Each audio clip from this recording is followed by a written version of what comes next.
voilà, on va pas faire la fine bouche. C'est 3 points de prix à l'extérieur. C'est une 3e victoire consécutive. Et on va débriefer ça ensemble. Steve, supporter of Marseille, j'espère que vous allez bien. Bon, désolé pour la voix, je suis un peu enrhumé. Bah, c'est la saison, cette saison. Toulouse, OM, 14e journée de Ligue 1, victoire 2-0 au Stadium. On va débriefer ça ensemble. C'est parti. L'ambiance, comme d'habitude, tu le sais avec moi. 23 002 spectateurs enregistrés à la LFP, dont 23 000 supporters de l'OM. Ah, je te taquine, toi, supporter toulousain.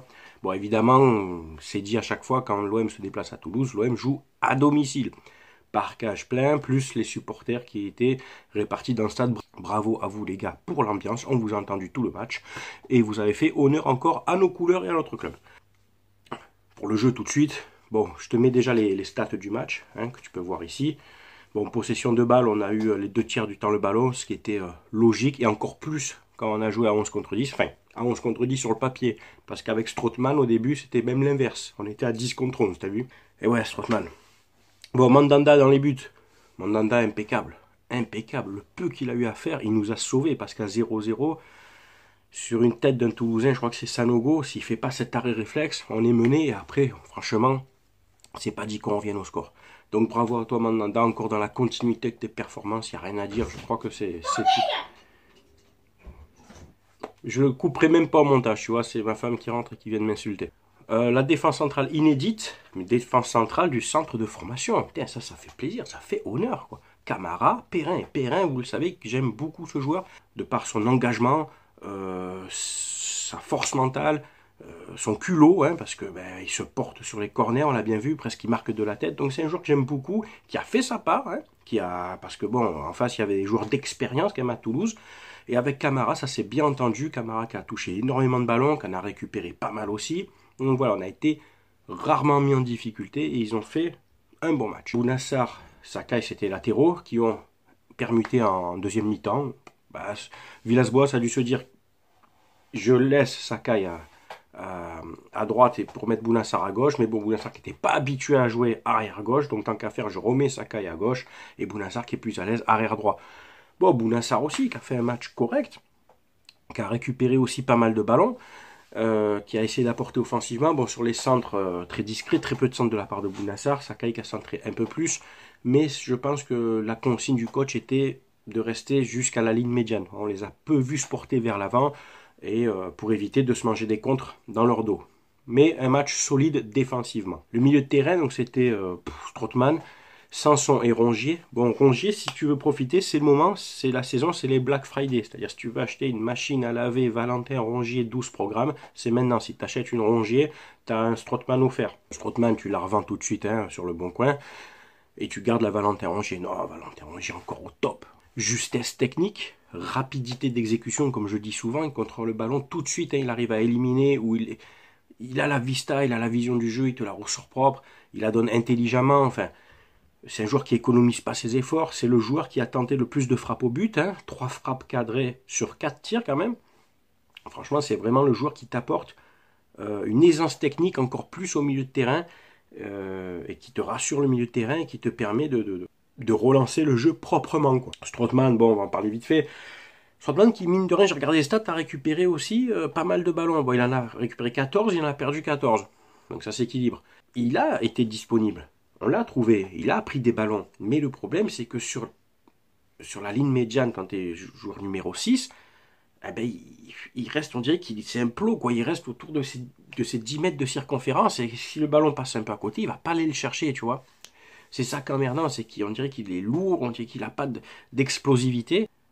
Et puis il soulage pas sa défense centrale, tu vois.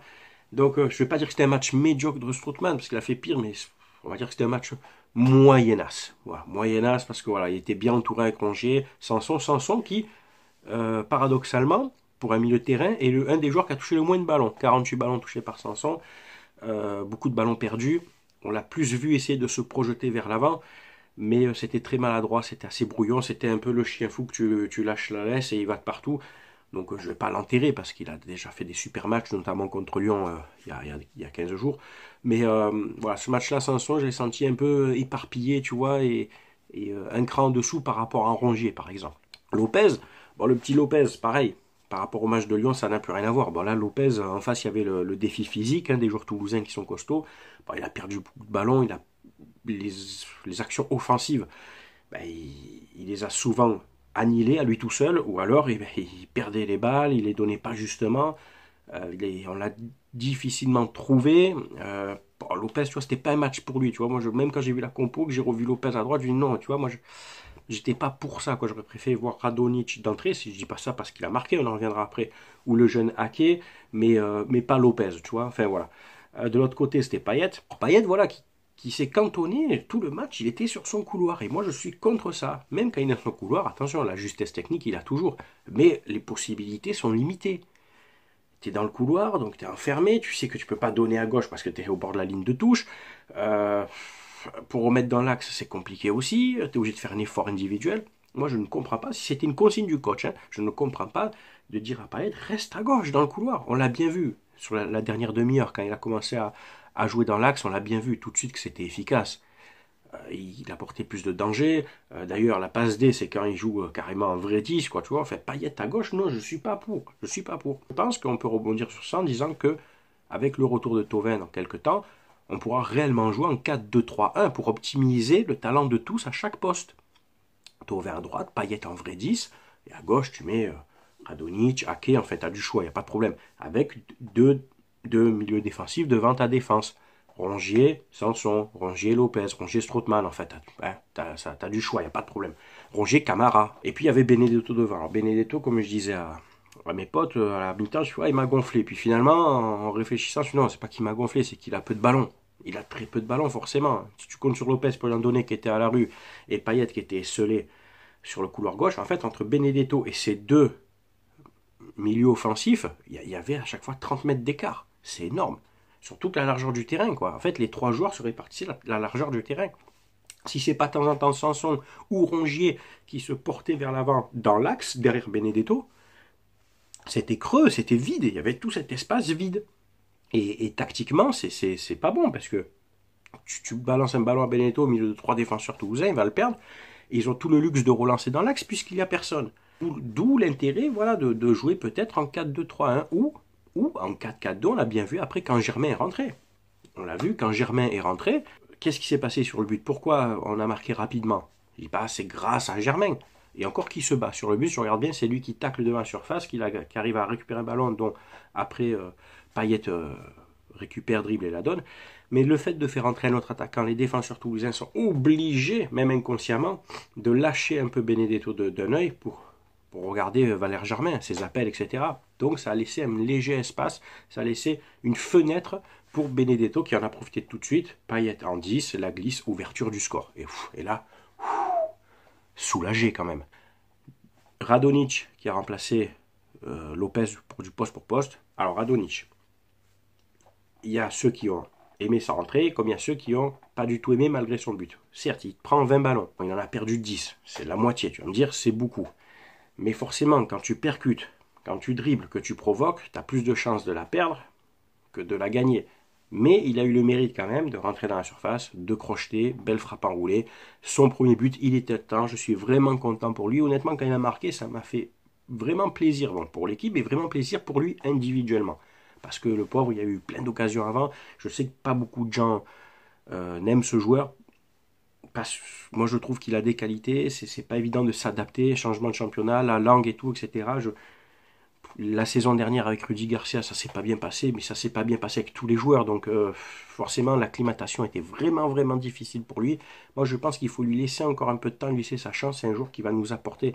Tu vois, regarde, il rentre, il nous apporte le deuxième but. Après, oui, il a eu d'autres occasions où il a un peu plus dribblé, où il a perdu, il a tricoté, où il a d'autres occasions où il a donné la balle, mais elle s'est perdue aussi, tu vois. Mais il a apporté, il a créé du danger. Donc voilà, moi je le dis, c'est dans la bonne continuité pour lui. J'espère que ça va aller encore mieux.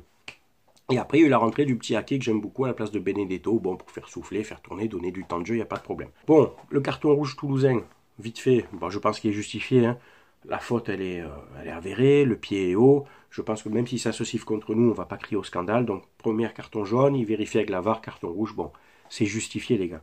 Mais on a quand même vu que pendant 70 minutes, on a galéré contre le 19e du championnat. Et c'est là qu'on peut se poser la question, est-ce que c'est un problème d'intensité de jeu globale de l'équipe, ou Toulouse était trop replié derrière et on a galéré, ou c'est un problème tactique quand on voit que Payet, quand il est cantonné sur son couloir qui n'est pas dans l'axe, on a du mal à créer du jeu.